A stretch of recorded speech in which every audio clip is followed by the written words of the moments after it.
Hello, hello, hello. Sorry for the delay. Happy week 16. This is the Around the 412 Fantasy Football Show where we get things done. We're breaking necks, cashing checks. Drew, it is the semifinals week of most fantasy football leagues. I think you did pretty well last week from what I heard, but tell the people hello, give them some greetings, and let us know how you did.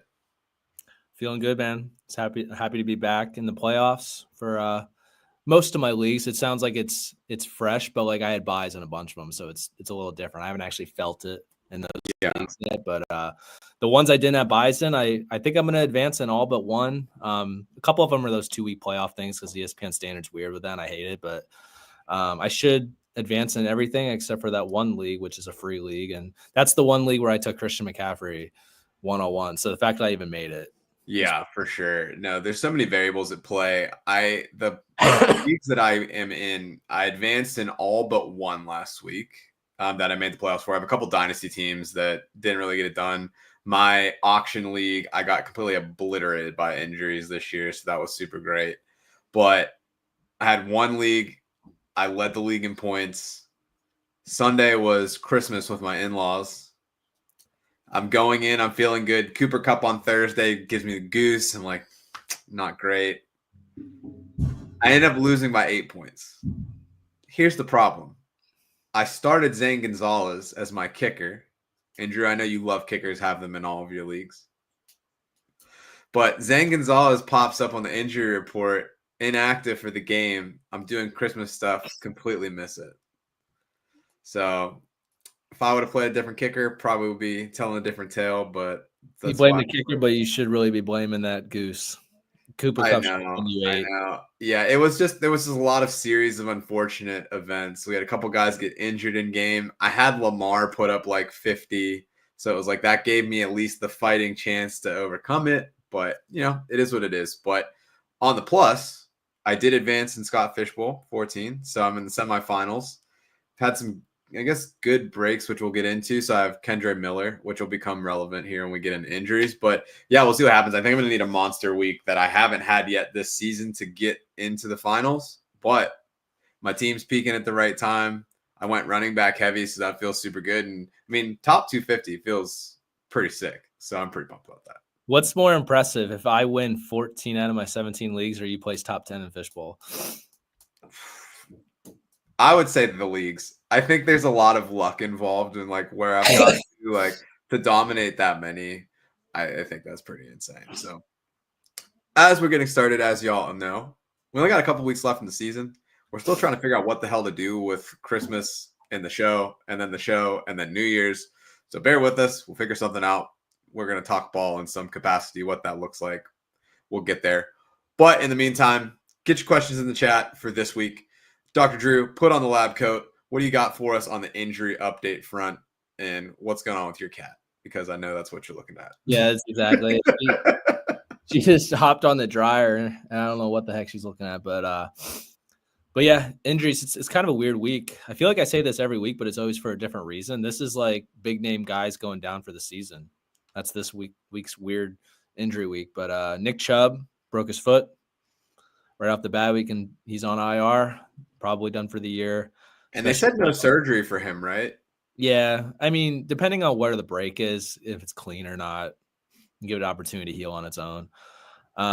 David Montgomery suffered an MCL injury. He's likely going to IR, but there was just a report within the last hour that he might be back for the postseason, but obviously that's not going to help you, in your fantasy playoffs. So he's welcome to Dumpsville if you had him. Alvin Kamara, that was a new one today. He was on the injury report with a groin. That's what they thought it was. He has like a hip abductor injury. I mean, similar to a groin injury on your side strain. They're still trying to get reports, but it sounds like he's going to be done for the season.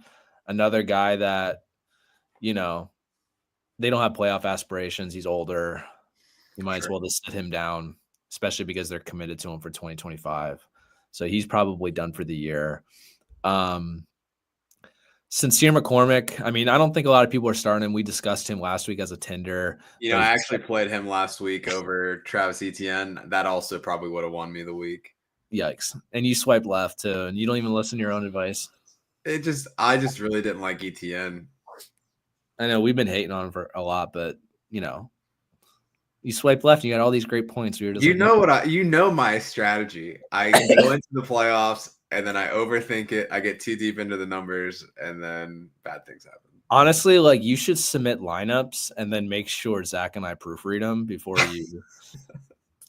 they actually get published for a start. Yeah. So you're saying that my Tinker swapping out Brandon McManus for Will Lutz tonight is a bad move. When you go to do a tinker stinker, you should leave your phone on the table in the kitchen. Yeah, I'll let Sarah handle the lineups. Probably better. Let me make sure. I went out of order on this list. Isaac Rendo, he was a late out with a hamstring. He's unlikely to play. If he does play, I'm going to say the same thing I said last time when we talked about him on the injury report. I'm staying away because I just don't trust Kyle Shanahan. And it doesn't sound like he's going to. Yeah, it doesn't sound like he's going to play. And I don't trust, going into this game in the playoffs and just picking one of those guys like Izzy Abanikanda, Patrick Taylor, or any of them guys. Like the running back position for the Niners is just a straight fade at this point. I'm done thinking about them rest of the season. What else we got? Patrick Mahomes suffered a high ankle sprain, likely to play. Full practice participant today. It's so crazy. Like this happened to him last year too, right? It happens every year. The dude's like Gumby. Like he looks like he's like hurt, and then like they just blow it way out of proportion. Then he just plays and he's fine. Like it is what it is. He's going to be on the field. I don't think that there's going to be any change in his production. We've still been, he's been up and down, so he hasn't been a must start in fantasy for probably the last couple of years. So, I mean, it's going to depend on what your options are, but if he's your best option, I don't think there's any real risk in playing him. Yeah. The funniest thing about what you said, though, is that he will be a top 5 drafted quarterback next year. Yeah, every year he's top 5 based on name recognition. That's really what it is. Like, but for fantasy, he's really not that dude anymore. What else am I missing here? Jalen Waddle suffered a knee injury. They haven't really given us much to go off of what he's dealing with. Usually when it's like that, I feel like it's like an MCL sprain or, like a bone bruise, but I don't think he's going to play. He didn't practice today. Even when he's been healthy, he hasn't been a guy you can really rely on. So in terms of it's Thursday, I'm going into this weekend not even considering him as a guy I'm starting, even if he plays. And then last one I have here is Geno Smith. Suffered a knee injury. Seemed like it was pretty bad, actually, day of, but he's practicing. And yeah, that shocked me. I thought he was done. Yeah, so, I mean, another guy that you're probably not starting unless it's 2 QB leagues. Yeah, Minnesota's a tough matchup for quarterbacks anyway, so I wouldn't feel great about it regardless. Yeah. I don't think that it's going to, cost me starting DK or JSN. It's really up to what other players you have and you're looking at in terms of your starts. But Geno's probably going to play. I don't really anticipate, any drop off in his production. So no, for sure. Cool. That's a great transition because RNG in the chat. Hey guys, welcome back. Good to see you, my friend. Really tough start sit. JSN, McConkey, Jennings currently sitting JSN. So we got it's a start 1 PPR. Pulling up the chart here so I can remember who everyone's playing. So everybody has plus matchups this week. So if we're looking at the chart, and what Drew is referring to is the 3-week previous average stats of fantasy points allowed. We published this on Twitter. We published this on Reddit. We published this on the Fantasy Football Advice Network. So anywhere that people will let me speak, we're throwing it out there. So shout out to all those. Seattle going up against Minnesota this week, giving up 6.8 points per game in PPR, more than the average team in the last 3 weeks. You have McConkey in the Thursday night game tonight going up the Chargers. The Chargers weirdly been porous, giving up 6.7 points per game more on – or no, I have that backwards, don't I? Because he plays for the Chargers. Yeah. Got that backwards. So let's see. Denver is allowing 8.6 more points per game than average in the last 6 weeks or last 3 weeks. So kind of a shocker there, given how well their defense is. Their defense is a lot better against the run than it is against the pass. And then last but not least, we got Jennings. Jennings also a plus matchup against Miami, 4.3 points per game more than the average. So all decent matchups. I think for me, you have McConkey on the injury. San Francisco's been really hit or miss. Give me JSN. He's been the number one guy for the Seahawks lately. Geno's practicing, so I don't have any concerns about that. And that Minnesota game has all the makings of a shootout. So I would run with them. Yeah, I agree. Minnesota's been scoring a lot of points. Like you said, it could be a shootout. It's kind of like if you look at the chart, JSN and McConkey kind of stand out. I think Jennings is a little, his matchup's a little worse than the other two. Right. And I always lean against the player that plays on Thursday night. Unless it's a stud, I typically don't like to start guys on Thursday nights because the vibes are just always so low on Thursday night. They are like the vibes are just bad. Unless it's someone that's like a must start. I try to avoid Thursday night games. Like look at last week's game. Like, I mean, Kupp had a goose. It was just rainy, shitty weather. Yeah. What is the weather supposed to be like? It's LA, so I imagine it's going to look pretty good, right? Yeah, I'm not really worried about weather, I think, in this game because are they in Denver though? No. They're in they're in the Chargers. So it should be nice. Be a quiet forecast for that's for Sunday Night Football. That doesn't help us at all. So let's see. 62 degrees, patchy fog, 5 miles per hour for the wind. Yeah, there shouldn't be any weather impacts that. It's also a dome, right? It's like an outdoorish dome. SoFi's a full dome. Yeah, but it's got like I don't know. They're sharing that. They share SoFi with the Rams, right? Am I crazy? Yeah. And then it's supposed to rain in Seattle, but I'm not really worried about that. It's Seattle. It rains there like every day. No surprise. Other question we have in the chat so far. Forever Eagles. Knew this was coming. Fly, Eagles, fly. Completely dusted the Steelers' asses in the second half. It was super fun, but it was also done super fast because there was only 4 drives. So, to be expected. We'll see what happens. See you in the Super Bowl. I thought about making a joke, but I don't really want it to come off like I'm being a sore loser because I kind of like knew this game was coming. But I was going to say that I smacked you in the head, but the stream hadn't started yet, so it didn't matter. The Jalen or the punt thing. Yeah. The other thing to point out about the game before we get into this question, there was a fan, upper level, game's over, terrible towel, tossed it over the side.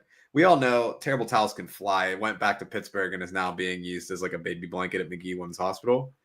But you also probably just ruined the season for your team. So shout out to that guy.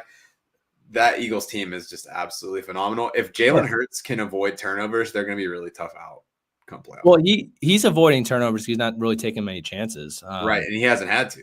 Yeah, I think that they're going to be fine. I really thought Detroit was going to really coast through the playoffs, but that team's injury report. They have 20-some guys on IR?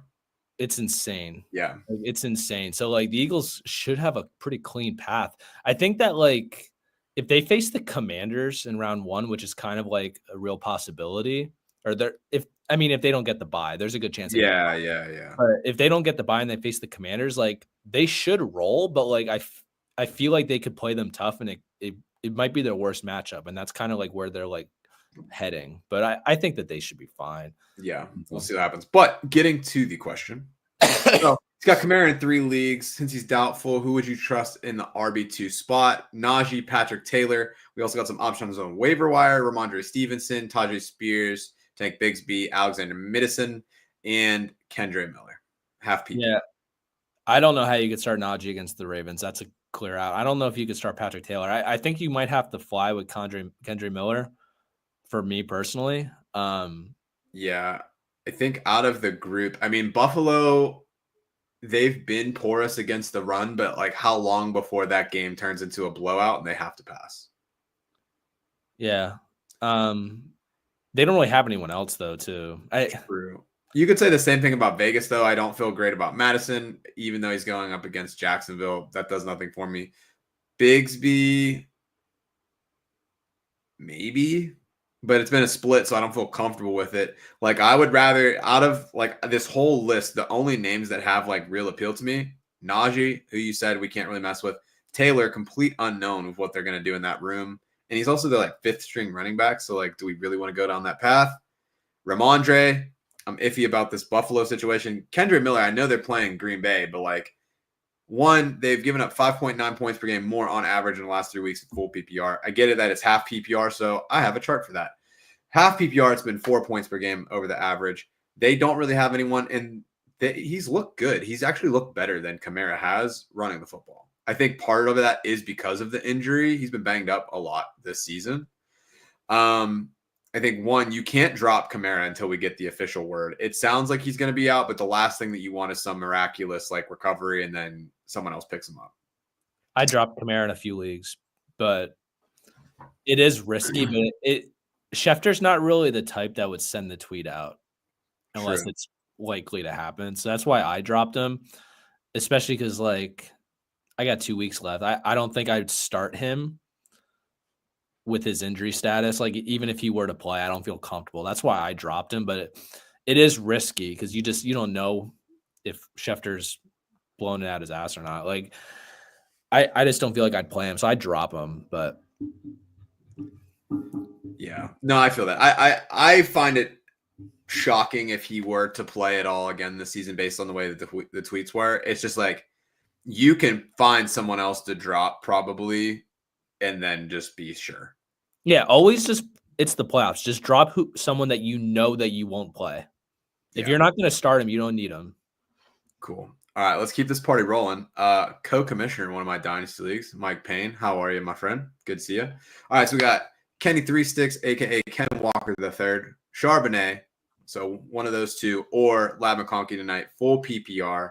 You got, as we said, Seattle up against Minnesota. You've got Lad against the Denver Broncos.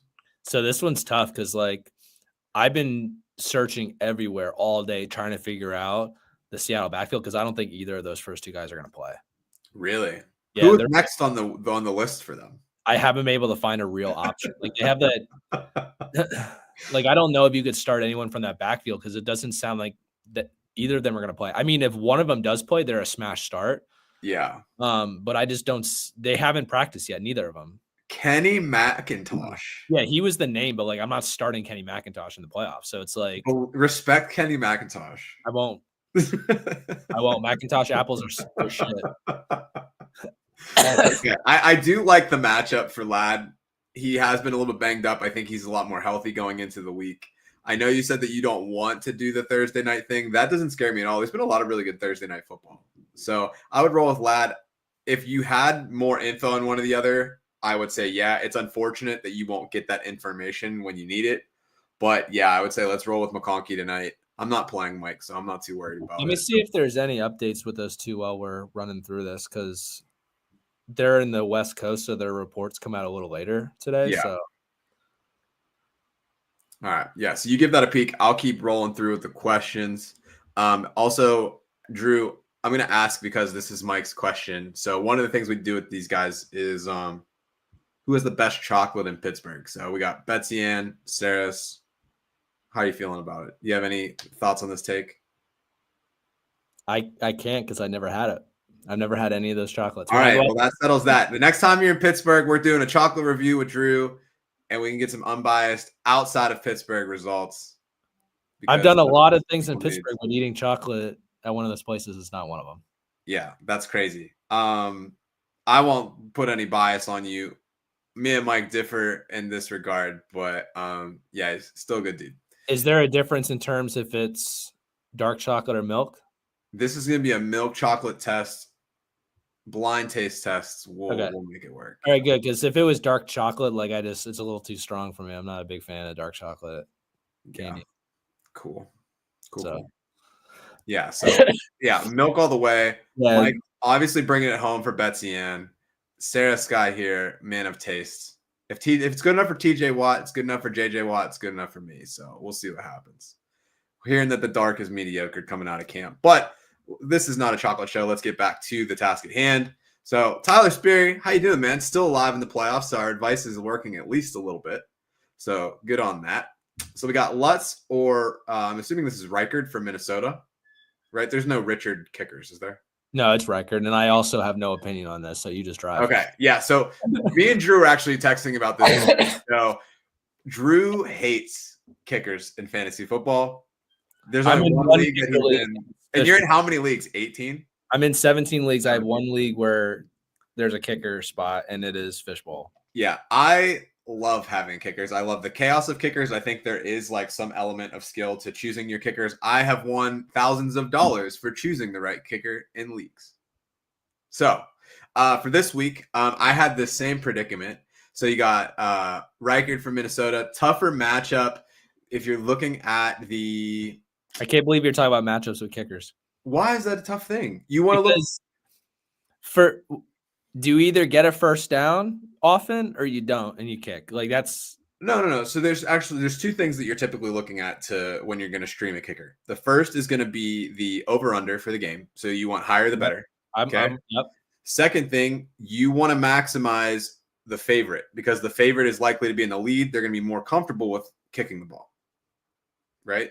So those are the two kind of things that we're looking for. So if I'm looking at those two games, let's see what we got. So we got Denver tonight. Chargers are a 2.5-point favorite. The over-under is 41.5. Okay. So if we're looking at the Seahawks-Vikings game, 42.5, Vikings are favored -3. We already talked about it. It's going to be raining in Seattle. Seattle has actually been a pretty tough matchup for kickers in the last few weeks. They're not really giving up a lot of attempts. So they're a -2. And then to Tyler's point, Reichard has scored more points than CeeDee Lamb this year, so he's been kind of balling. So hot take for me, I think that Will Lutz is primed for a huge game this week. And here's why. So if I'm looking, and this was something I was looking at specifically for Fishbowl, right? So if I'm looking at the stats of like opportunity, because the other part about kickers is it's like, let's say that you have, say, Justin Tucker kicking and he misses 3 field goals from 50. Chris Boswell would have had 15 every time, right? So what I'm looking at more so than like the points allowed is like how many opportunities are you allowing per game? If I'm looking at what Seattle's done in the last 3 weeks, let me look at their kicker stats real quick. So last 3 weeks, McManus had fairly big game against them. So 3 attempts on field goals, 3 attempts. So that's 6 field goal attempts. But other than that, it's been 4 under pretty much consistently for most of the season. So it's like, how much do I trust that offense or I guess that defense? Like, who's to say? If I look at the matchup for Will Lutz against the Chargers in the last 3 weeks. So last week, Chase McLaughlin, 4 field goals, 4 extra points. Matthew Wright the week before, 4 field goals, 1 extra point. Younghoe Koo, 3 field goal attempts. So it's like they're 4+. And a lot of times lately, it's been like 6, 7, 8 kicks a game. So I think that even if Denver doesn't get all the way down the field and score, Chargers, I think, have a decent defense. I like his opportunity to kick. So for me, I'm rolling with Lutz this week. If I were to chime in on this, I'm just gonna do it. Screw it. I think I'm doing okay with my thought process because I basically go for offenses that score a lot. Mm-hmm. I only play a kicker if they're playing in a dome. I never, if they're playing outside, I usually rule them out from my list as someone that I'm going to stream. Yeah. And my third thing that I do is what's their career long? Like, I don't want guys that can't kick it barely over 50. So like I rule them out right away. But that's really the only 3 things that I look at because in terms of kicking, I feel like a lot of it is just like you're throwing a needle in a haystack because if they're going down the field and scoring touchdowns, you're not getting anything out of it anyways, and you can't really predict that. So like Lutz is in the dome tonight, so I'm with you on Lutz all the way there. Let's see what happens. All right, so part 2 of that question, getting back to it, Bills or Denver defense this week. I would roll with the Bills. I think that one's pretty easy. So you've got the Bills against New England, rookie quarterback, not really anything going in that receiving room. Denver, really, like, I just don't see the Chargers. Like, they haven't ran the ball well. Justin Herbert's not going to turn the ball over a lot. They have good tackles, so we're not expecting a lot of sacks or splash plays. So Denver, for me, like, they're a good defense. They're the highest scoring defense in fantasy this year, but I think that the Bills are a much better stream play this week. Yeah, in terms of streaming, I agree. I kind of felt like Denver's been a set it and forget it defense. I would not drop Denver to play the Bills, though. I would drop somebody that you're never going to play and have Denver for next week. So Denver next week, they've got, well, let me make sure I believe what I'm saying. So Denver next week. They have Cincinnati. Yeah, maybe I would drop them. Yeah, I've kind of felt, like I said, I feel like Denver's kind of been a set it and forget it defense, because even if they give up a lot of points, they've been getting a lot of sacks and turnovers. So I kind of felt comfortable with them either way, Yeah. but there's not a lot of defenses I like this week for streaming. I know that's something that you wanted to talk about in the headlines. Yeah, sure. I mean, the number one streaming option for me going into this week was the Packers. So I preemptively picked up the Packers last week for this one. I'm feeling pretty good about that. The Falcons, I imagine, are going to be a pretty popular stream this week as well. The Falcons were my answer. They're the only ones I had on my list as a potential streaming option. I had the Jaguars only if Desmond Ridder plays, because like he's so bad. He was so bad, but bad. It sounds like Aiden O'Connell's going to play, so they're out. It's really just Atlanta for me. That was the one that I felt like was cool. Yeah. Cool. All right, so let's get these other questions that we got here. So we got 2 from Mr. Magic. Definitely seen you before. Welcome back. Glad that you are in the money round. So let's get you some cash, right? But Bengals or Falcons D? Falcons for me. I think that both are solid plays this week, but I just like the Falcons defense a lot more. Yeah. As I just mentioned, Falcons D. I kind of answered this question before we pulled it up. Yeah. No, yeah, for sure. Okay, and then we don't think Sharp is going to play. Probably can drop Kamara. I wouldn't unless I have someone specifically that I'm going to pick up, but it's only a matter of time before we get that full answer. If there's somebody on the waiver wire, they're like, yes, I need to grab them ASAP, you can drop Kamara. Yeah.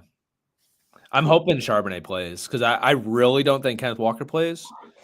So I hope Charbonnet plays. I feel like if neither one of them is going to play, they should just like pull Marshawn Lynch back out for like a week. They're just going to throw the ball a ton. Yeah. I don't That's know. the JSN. When is the last time that Kenny McIntosh even had like anything that wasn't a special team snap? That's just going to be insane. There's probably someone else there that is just going to pull an Anthony Dixon over. What was it, Glenn Coffey? Back room. Kyle Shanahan wasn't even there yet, and he's already pissing me off. There's probably another running back. I feel like the Seahawks are just going to pull out of nowhere, because I just don't think Kenny McIntosh is the guy. That's why. Yeah, I don't know. If they were smart, they would use DK as like a running back for the week, like Debo-esque, and just let him do what he wants. So we got Mr. Grapefruit here. Good to see you, my friend. Funny how we get to these week 16 and 17s and these jag-off scrubs, so we got to risk our whole season on. That's real. Yeah, it's the most truth I've ever seen in my life. All right, so speaking of cold, hard truths, let's dig into the fantasy football week 16 headlines. So first things first, Drew, do you have Big Penix energy? I've had Big Penix energy since the dick was in. Oh, God. Does people know? I hope people know the concept. I hope that people get that reference for sure. Yeah, they have to. We could just explain it. Like, I don't even know. I can explain it. So on draft night, when Penix was drafted, someone's head was like perfectly positioned in the crowd when ESPN said the pick is in. So their head was right on the bottom of the P. So it just flat out says the dick is in. And it's the funniest thing ever. And as soon as they announced that he was starting, that picture just floated all over X. Like, everybody just had it in drafts, and they just immediately were just ready to just hit send. It was insane. Oh yeah, here I can actually show it because we're good like that. So, and because if you don't, it's even weirder. Also, I hate that I just Googled that on a work computer. But there it is. Yeah. So unbelievable. And that was for his pick too, right? Oh yeah, that was for that. So like, Penix's career was basically a slam dunk that he's going to be Mahomes from that moment on. Like, unbelievable. You know what? It's funny. So Mr. Grapefruit, before we dive into this discussion, he just brought up Mike Boone and like how he like kind of won people championships. You remember when Tim Hightower, like in like 2012, like won people so much money? He had like a 2-game stretch for the Saints. Or like, what was the dude from the Patriots that had 4 touchdowns to never be heard of? Jonah Gray? Yeah, but that was in the middle of the season, so that Oh wasn't yeah. like David Johnson like went completely bonkers his rookie year, and then everybody thought he was gonna be a top 5 pick in fantasy every year, which he was, and then he got hurt like every single game. Yeah, So but like then it was like super random injuries. Like he like dislocated his knee tripping over like a line. He broke his like wrist like the first week of yeah, his like literally his first like, touch the one year. That yeah. was it was crazy. But like it was guys like that. Nick Chubb, his rookie year, did the same thing because they just like randomly traded Carlos Hyde like at the It was like deadline. week 6, yeah. And then So he just popped off. there's heroes lurking in the waivers somewhere. You just gotta find them. But yeah, so with Penix, I mean, that offense has struggled quite a bit.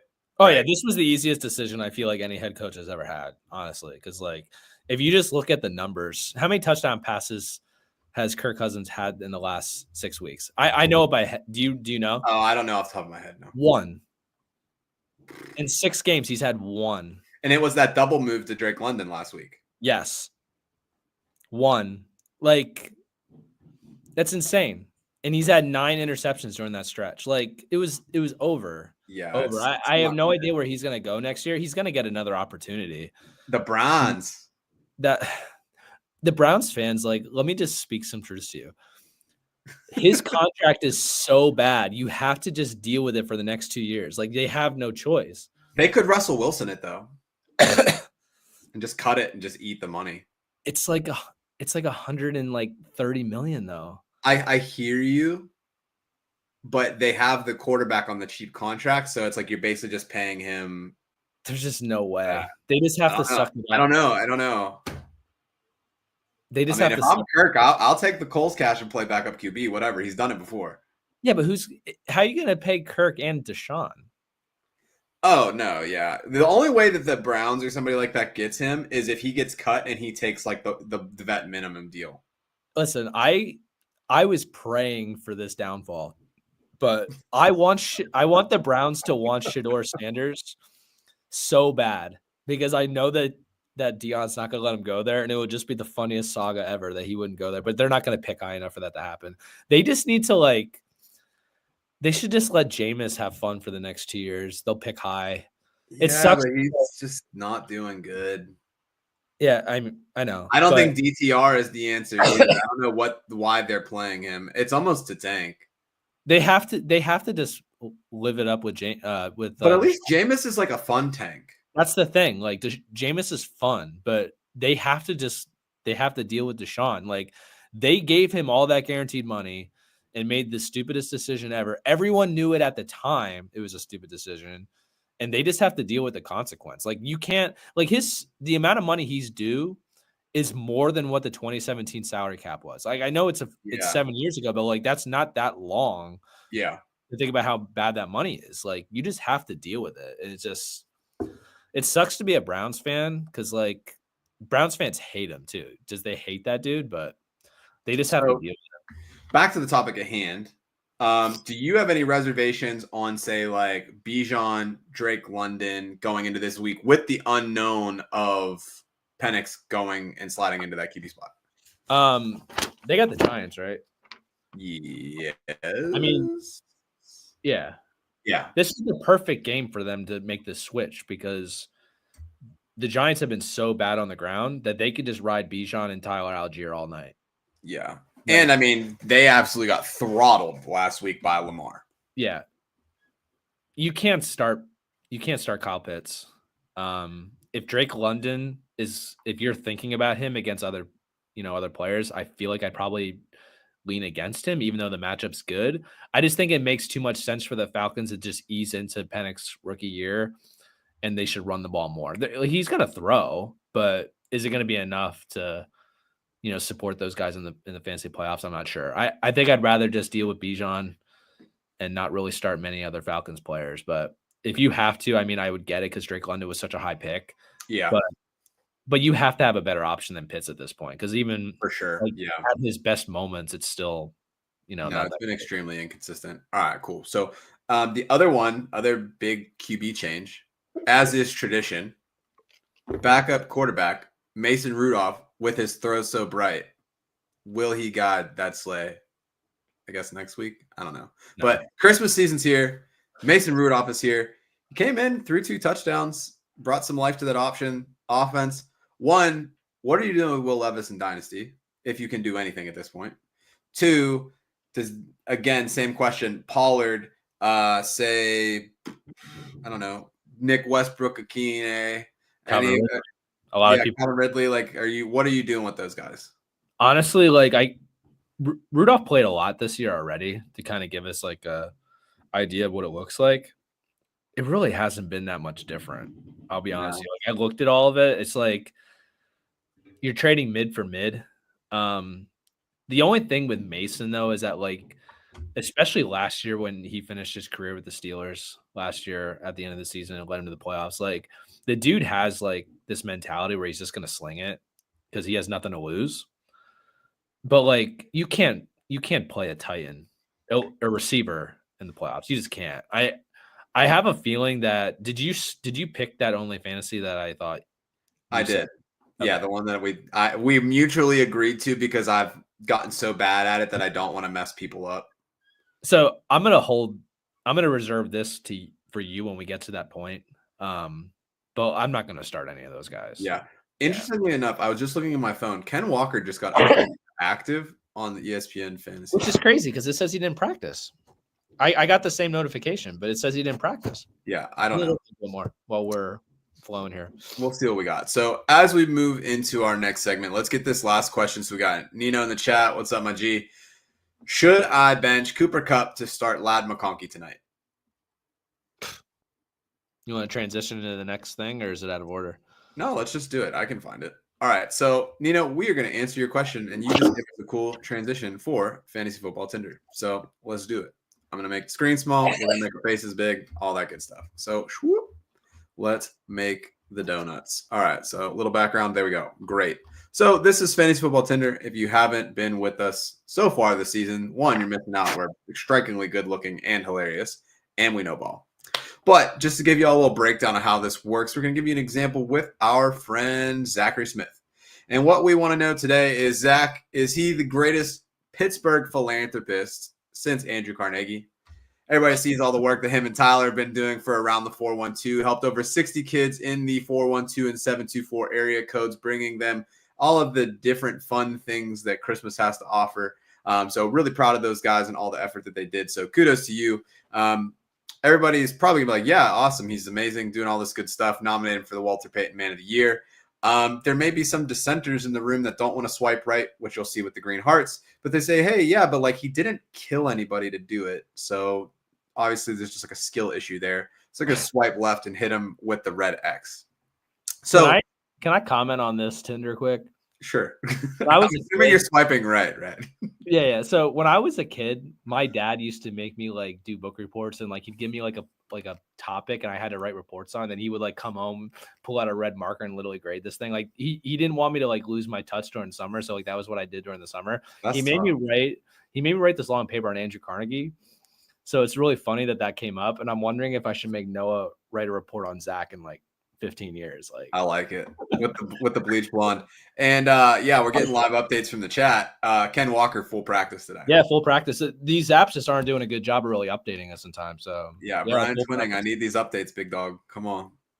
Brian's the main content guy for Fantasy Life. So shout out to him.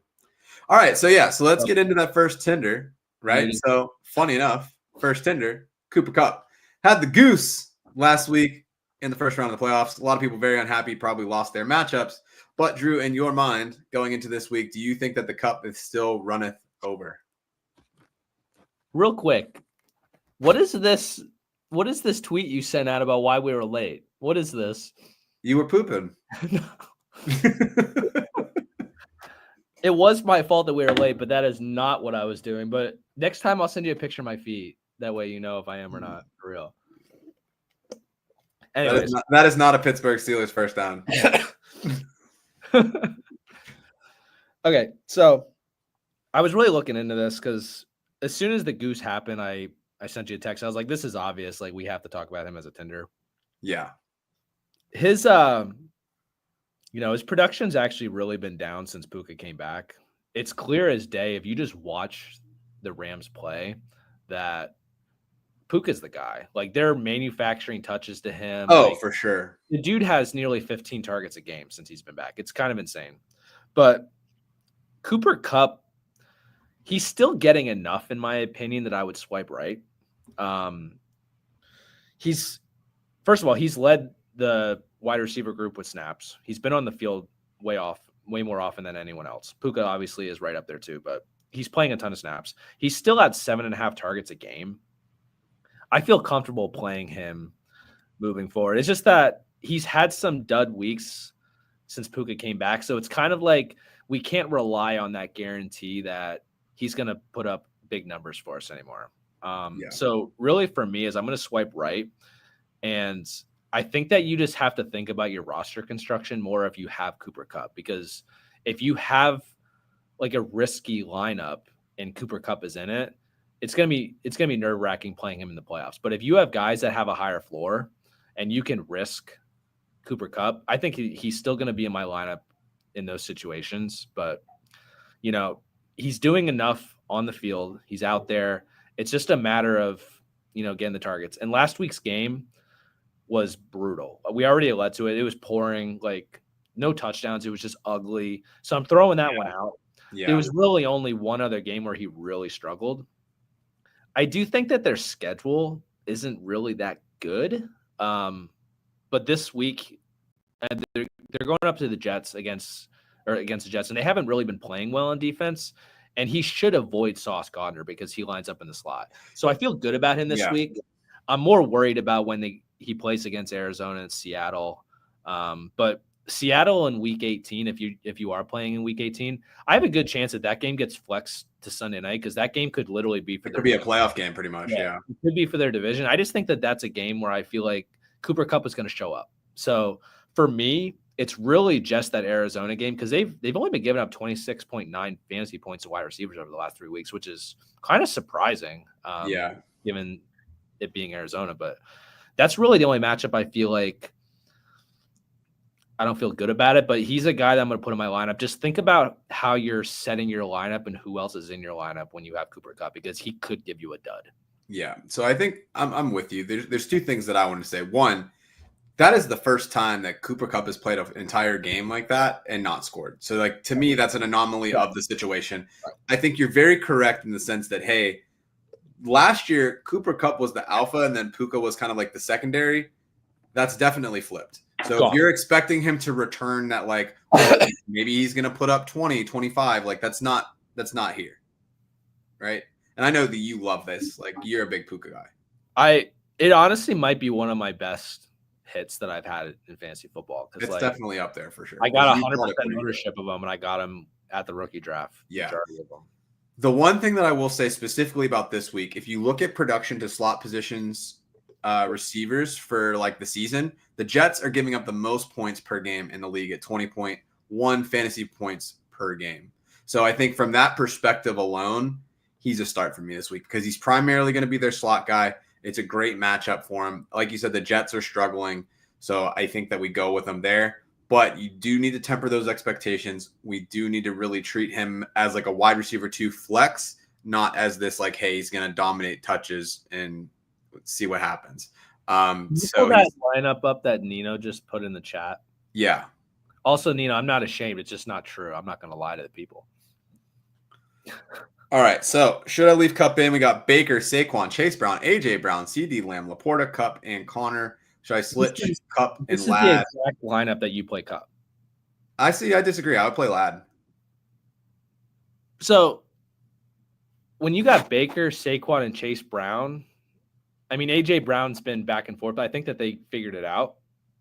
The only guy in there that I'm really worried about, because CD, he's had some rough, games with Cooper Rush, but he really has come back to life the last couple. I feel like Kupp is a guy that you can put in there and there's a little risk with him because I think all those other guys could support him if he has a tougher, game.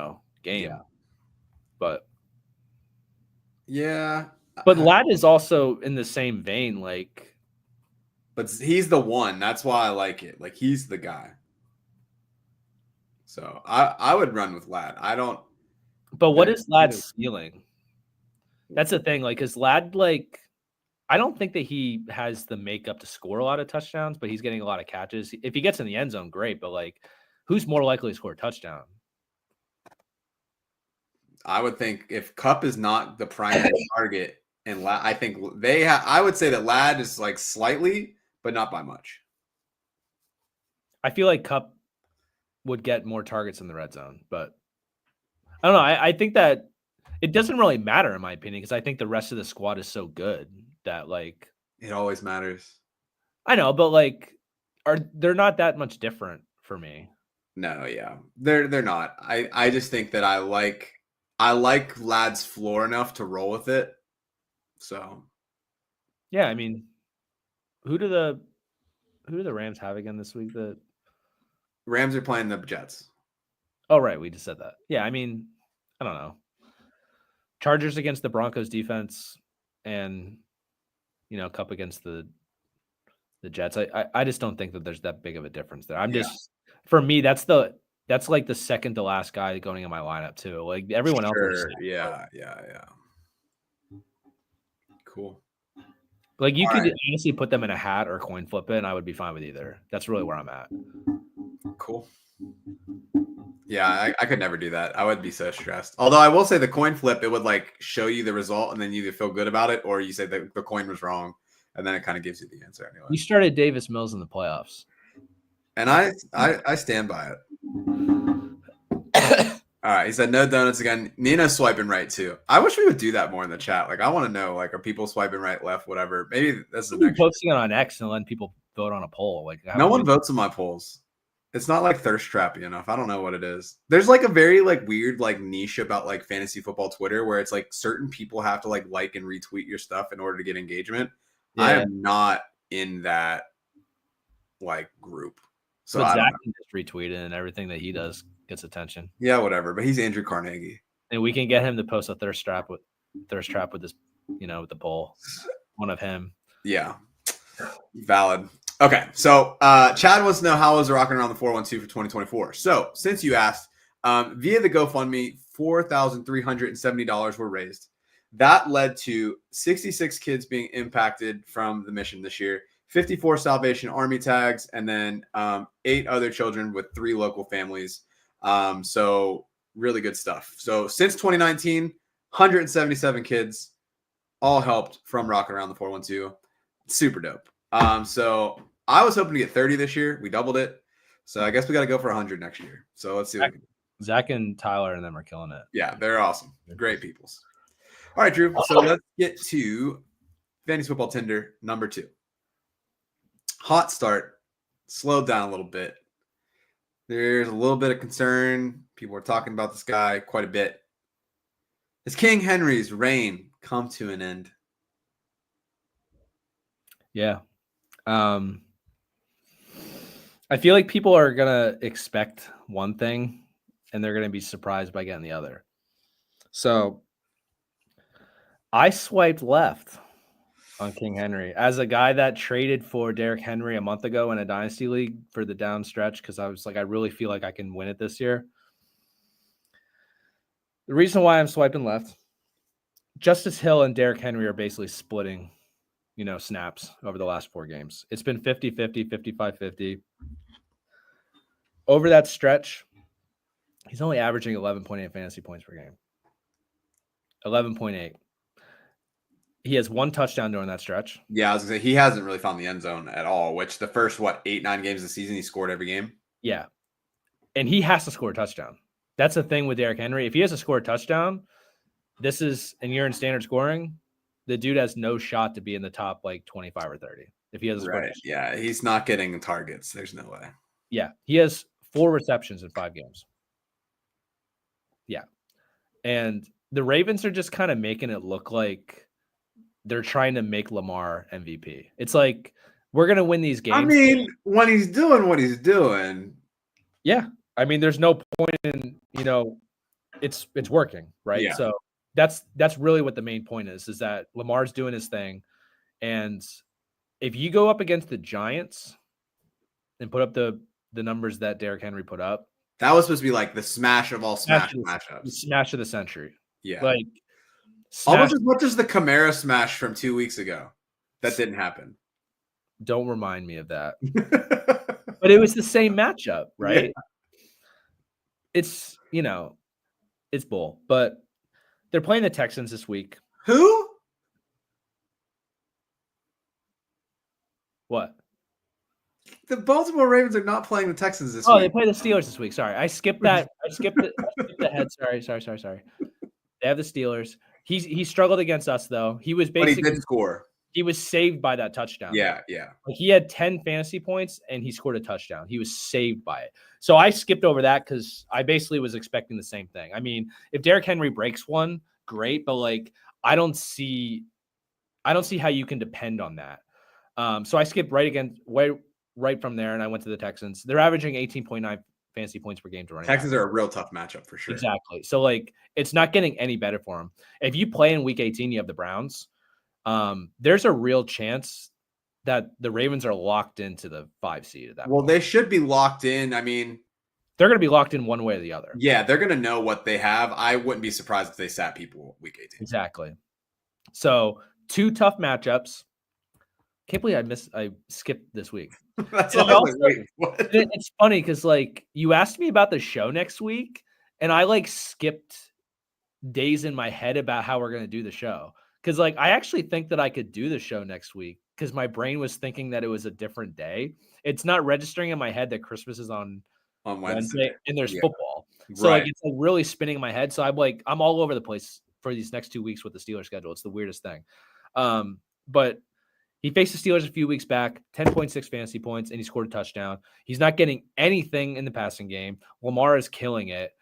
Tough schedule. I think that you have to start Derrick Henry because, like, I was thinking about scenarios when I offered you this Tinder of guys that you might have rostered because you hit on late that you actually might be able to sit Derrick Henry. So it's Chase Brown. Sure. There's not much else. Really, I mean, if you had the Charbonnet start, yeah, if Charbonnet sits, which Kenneth Walker is going to play because he was a full and he's active. So like, if you have Kenneth Walker, like Charbonnet is not going to be a guy you can start now, even if he plays because they would split. I still wouldn't feel good about either one, honestly. If Ken Walker Charbonnet doesn't play though, If one is out and the other plays, if they're both in there, then I'm like, Exactly. But those are guys that you drafted in the middle round. So like you have to hit on someone late if you're going to sit Derrick Henry. But my point is I'm swiping left because I'm looking for that opportunity. I think I would rather play someone else than Derrick Henry these next 2 weeks. But you might have to and just hope for the best. But it just doesn't look good. Like that dynasty league I traded for him, man. I don't have anything else. I'm gonna have to start him as my RB2, but like I just don't feel good about it, and I want to be wrong. But if Justice Hill is snapping at 50% rate, like that is tough for Derrick Henry. I have like a bit of a tinfoil hat about that. So I'm gonna swipe right. I can't not play the guy. It's Derrick Henry. So, to your point, same thing. I'm very curious, especially for this week in particular. This game really defines the season for the Ravens. Yes. Knowing that they were one of the 4 teams that has the 3 games in 12 days or 10 days, whatever the math works out. I have this theory that's saying, hey, they know that this game, if they want to win the division, is a must win. For sure. So have they been saving Derrick Henry in these games that they know that they can win, like against the Giants? Like if you watched Hard Knocks, they were like, win the games that you're supposed to. Like they went into the Giants expecting to like clap some cheeks. Yeah. So it's like, could they be like, all right, we need this game. We're going to lean on Derrick Henry. To me, like I see that as a real possibility. And then depending on how this week goes, that's going to determine his utilization because for them, they're locked into the playoffs pretty much. So it's like, once they know what they're doing, I feel like they're going to keep that 50-50 split. And then playoff comes, he's going to get back to what he's been doing. All right. But so I do think this week in particular, I do think that it's not going to be a 50-50 split. Okay. So here's my counter argument. How are the Ravens going to beat the Steelers defense? Like, to me, I don't think Well, it's enough. like all of their receiving core has been injured this week. Right, but it's all the battle of mid, though. You still have your best receiver, and they're going to utilize their tight ends. I think that the way that they beat the Steelers is letting Mark Andrews line up on Landon Roberts, and I think this is the big Mark Andrews Isaiah Likely game. But also, they haven't had a game go over 20 points in like a decade. Yeah, it's definitely low scoring. We all know it's going to come down to the last possession. Like, we'll see. Yeah, like there's a real shot that each team scores one touchdown, and it's a 13-10. And you know what? It's going to be like Michael Pruitt and then like some random dude that they signed off the street that's like wide receiver 8 that scored the touchdowns. Yeah. So, like, if Derrick Henry's not scoring that touchdown, how are you starting him? I mean, the only thing is that he's still getting like 15 plus carries a game. Yeah, but he got 15 carries in that game, and he had, 40 rushing yards? Like, it's the thing is that he doesn't offer anything in the passing game. Yeah. So I don't know how you could start him in PPR, but you're right. I'm going to acknowledge the fact that you probably have to. Yeah. But, like, this is the same thing that I had with CD earlier in the season when I swiped left on CD. I was just like, he had one good game maybe since, right? Yeah, a couple weeks ago he had a good one against the Bengals. Yeah, so he's been over 20, I think, maybe once since Cooper Rush. And it's one of those scenarios where it's like you have to play him, but like I'd rather not. And that's where I'm at with Derrick Henry because he's not going to get anything in the passing game. He has to score a touchdown, and he hasn't. And a lot of the touchdowns that they're getting are through the passing game, which I think is going to continue because I think that's the way that you beat the Steelers is through their secondary. Especially if Dante Jackson practicing? I don't even know. I don't even worry about it because I'm just a fake fantasy football analyst. He is currently limited participant in Thursday's practice, iffy for week 16. But I honestly don't think that he got the splash plays, but I don't think he's that good. Right, but it's James Pierre then. You know what I mean? Like, well, didn't who's our 7th round pick that everybody thinks is Derrick? Yeah, I like him, but he hasn't played all year, so it's like, yeah, it's the thing is like I think that the way that the Ravens beat us is through the air, and I don't think it's going to be high scoring. So I just, you know what I mean? Like if I hear you. Yeah, like I'd be shocked if it's more than like a 16-13 game. Like I'd be shocked if anybody hits 20. Respect Russell. He's going to bounce back, man. But it's not even just that though. Like the Ravens defense is so good. The Steelers defense, like they've definitely turned it around since like week 7 or 8. They've really locked in.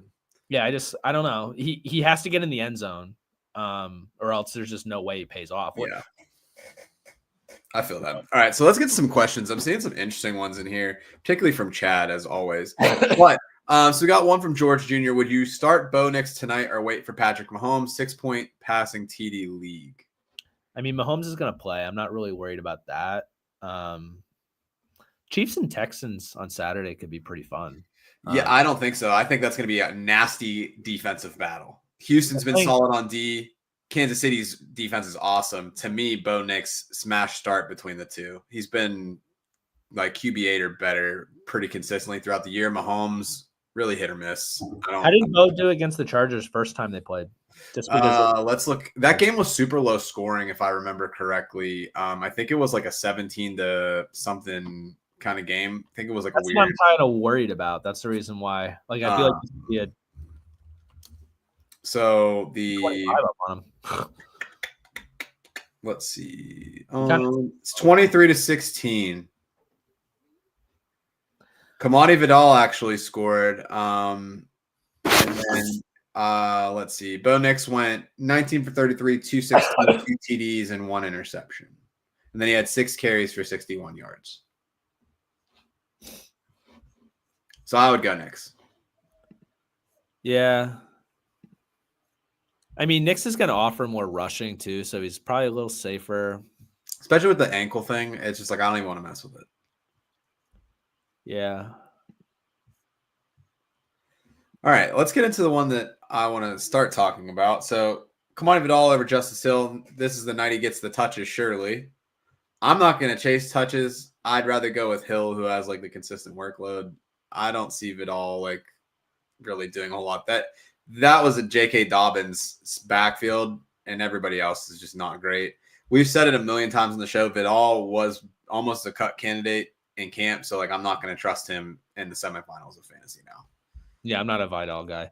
I was looking up the ESPN rankings really quick because I was just interested.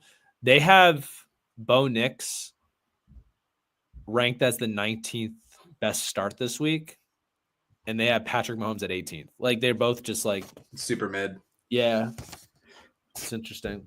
Yeah, I don't know. Oh yeah, this is the question that I actually wanted to get from Chad. My bad, I skipped it. How crazy am I thinking about Mac Jones and Aaron Rodgers over Josh Allen this week? It's a low ceiling matchup for Allen where they don't need him while Mac and A-Rod are smashes. Chad, I say this with all love and respect. If you do this, I will never speak to you again. Play Josh Allen. Don't get cute. This is one of the worst ideas that I have ever heard. This tops any bad tinkering decision that I've ever made. Just don't do it. Just don't. Please don't do this. You should sign up for X and get a blue check mark and then tweet that. You'll make a killing. Dude, you'll never have to work again in a day in your life. Oh, man. He said, but no Max Crosby. I hate it here. Why do we do this? Just create an X account. If you already have one, make sure you sign up for get a blue check mark and tweet it because you're gonna make a killing. I will retweet it and I will help you make money. I don't understand. There have been a lot of takes, and that is one of them. Josh Allen is on a stretch right now, obviously for the MVP, but like he could carry your. I faced Lamar last week in one of my dynasty matchups, and I had Josh Allen.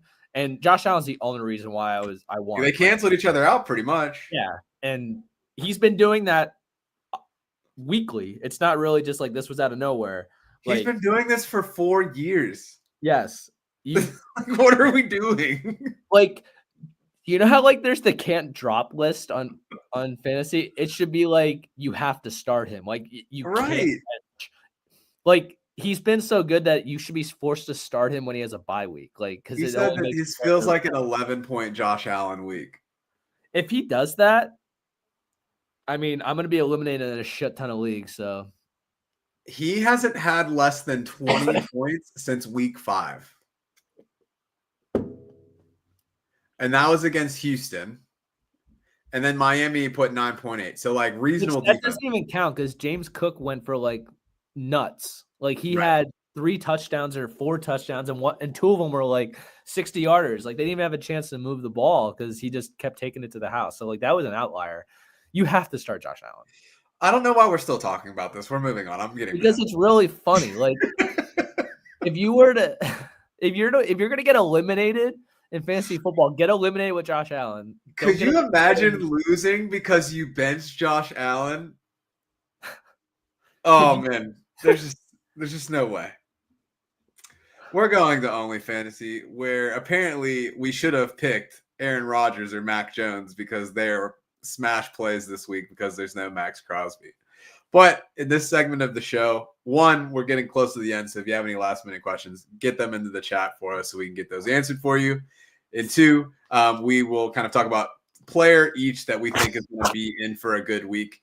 I have been historically bad at this lately. We can dig into the stuff from week 15 before we get into our picks for this week. So Drew, we spoiled your pick a little bit. You didn't see it? No one saw it?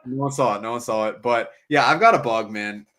Adam Thielen, 5 receptions, 51 yards, 7 targets.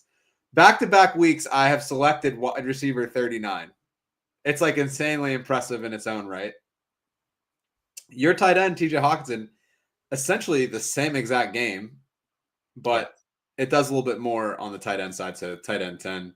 And I text you about this. I'm really freaking annoyed that like he was 1 catch away from tight end 5. Like he could have 1 catch for 0 yards, but he was just like right there, like 0.8 off. But like again, it's nothing. Like when you pick an only fantasy, like you're expecting at least 20 points, or else to me it didn't hit.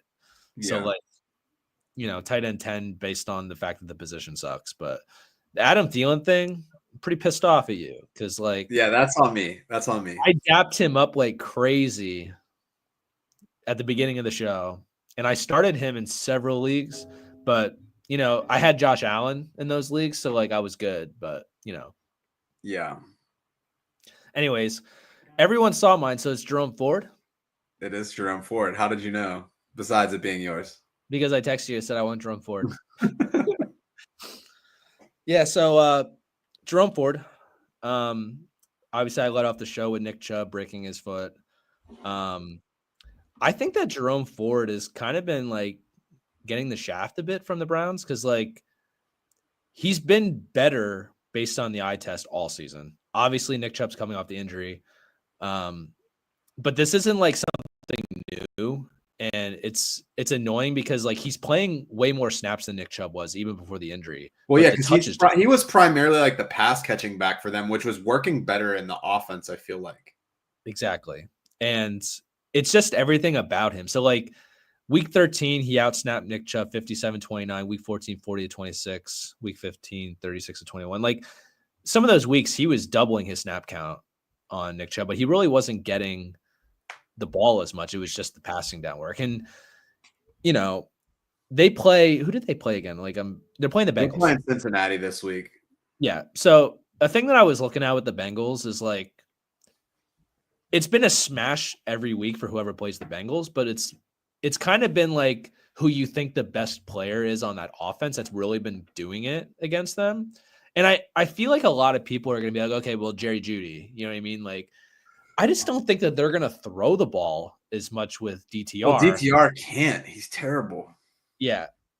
I mean, they did let him throw like 40 times a game last year when he started, but he's not that guy. The Bengals could force them to throw it a ton, but I think that worked out in his favor. Exactly. That was exactly what I was thinking. You let it off for me. Like I think that he's going to get a ton of targets this week, and he's going to be getting the ball a lot on the ground. But his usage, like his efficiency numbers, are actually like really good when they give him the opportunity. Like he's 10th in the NFL in yards per touch. He's 12th in the NFL in yards created per touch. Like he's 17th in the NFL in explosive rating. So like when he's had the opportunity, he's had a lot of explosive runs. Like he's been really good. So I think that the Bengals are going to put up a ton of points. So I think they're going to have to throw. But I think that actually makes Jerome Ford a better start. Yeah. So, yeah, I like Jerome Ford, and he should have been a priority waiver ad. Oh, for sure. Like slam dunk. Like this is one of those like we were super psyched about Isaac Guerrero weeks ago. Like Jerome Ford is that guy that we were talking about. Just comes out of nowhere and just wins you a league. Like, yeah, and he was a very popular at the beginning of the season. I know I have a league. We talked about this. Like I It flat was out him and Chuba Hubbard, and then it was like, Yes. all right, what happens in the middle of the year when these other guys come back? And we're back to where we started at the beginning of the season, where it's Chuba Hubbard, Jerome Ford doing it all over again. I preached this like crazy when we were doing those draft shows. Like if you go 0 RB, I felt really comfortable with having these two guys as like potentially being your RB2 because I told you flat out, I was like, I don't feel good about Jonathan Brooks. And I don't want to be right about that because I really want Jonathan Brooks to be a good player. It's just that like I never feel good about that first season coming off the ACL. Exactly. I've always it's better for the player if you ease them back and then give them an extra year before you really use them. Like Javonte Williams, like he hasn't had the workload that I expected for my OnlyFantasy for the season, but like you could tell he looks better, right? Because like he's 2 years removed from that major injury that he had. I think that he's a great player. It's just that Sean Payton's ruining him. But like that's the scenario that you're going to expect for Jonathan. Well, we would have expected for Jonathan Brooks. Obviously, he re-injured his ACL, but like Jerome Ford is this guy that like I drafted him late in like every draft I did. Same with Chuba Hubbard. And you're seeing exactly what you expected from those guys that they were going to run away with it because they're the healthy back. And Jerome Ford is just looping back around now, and he has a smash matchup this week. And I mean, I hope that I'm right that they give him the touches. Well, I don't think they're going to have Pierre Strong have that predominant of a role. I just don't see it. I'm not worried about the other running backs. I'm worried about if they're going to let DTR run. Yeah, because like it could be I'm wrong because they're trying to get Jerry Jeudy the ball because they think he's his best player. But like I think what makes most sense for the Browns is to run the ball, dump offs to Jerome Ford, and then try to ruin the Bengals season. If you beat them, they're eliminated. So I'm hoping for the best for Jerome Ford. His projection on like Sleeper and ESPN is like 8 points, 9 points. I don't feel that. I feel like a 15-20 pointer. And I hope I'm right this time. I've had a couple mid-weeks, the last two, but I feel good about this one.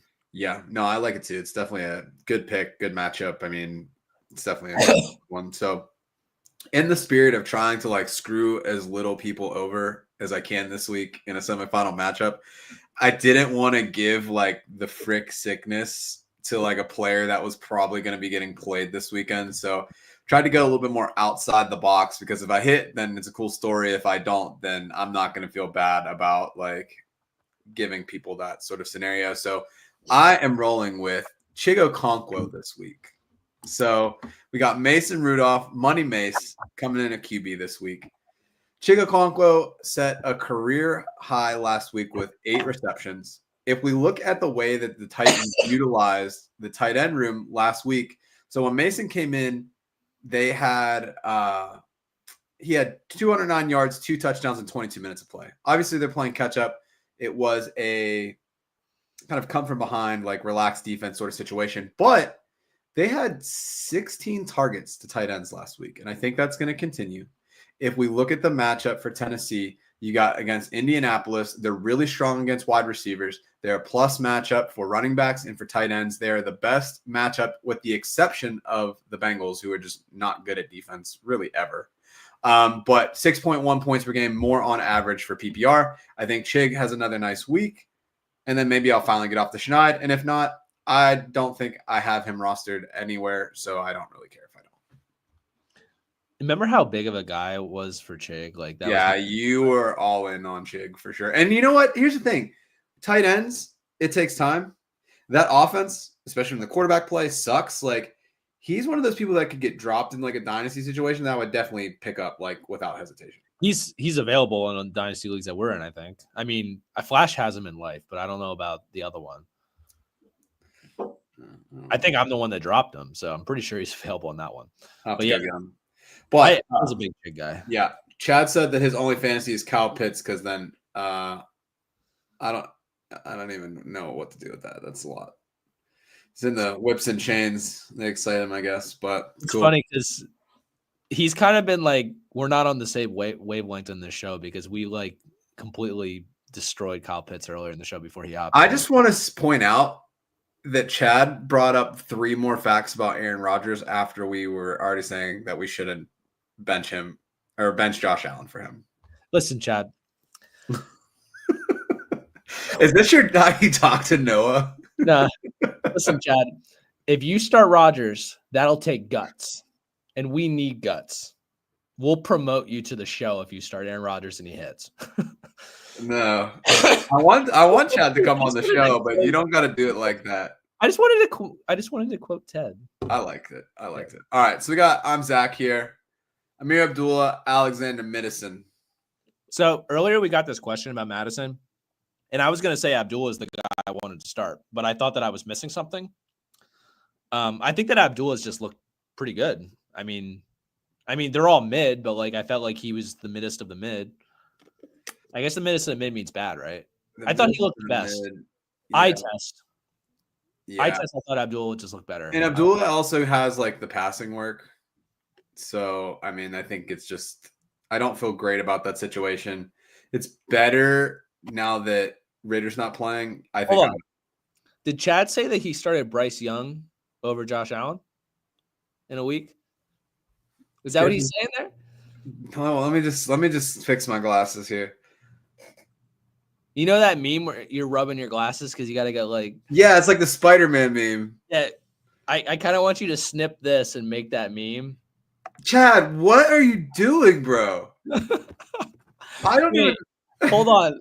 How many points did Josh Allen score that week? Was that the week that he... It's probably... Well, I mean, he's been putting up stupid numbers for how long now? So... Is that the week where he had 6 touchdowns up? I mean, he's had 51 and 41, and then the week before that he had 28. So there was really no... What week did Bryce Bryce Young played Dallas? Is that 2 weeks ago or is it last week? Carolina versus. I got the Josh Allen week. If you tell So me that what was the 15th. So that was this past week. he had 45 on your bench, my man. Honestly, like I kind of want to make a T-shirt now of this comment, and I want to have both of their stats on this shirt. Just My bro. We need to proofread his. We need to proofread. You think I'm bad?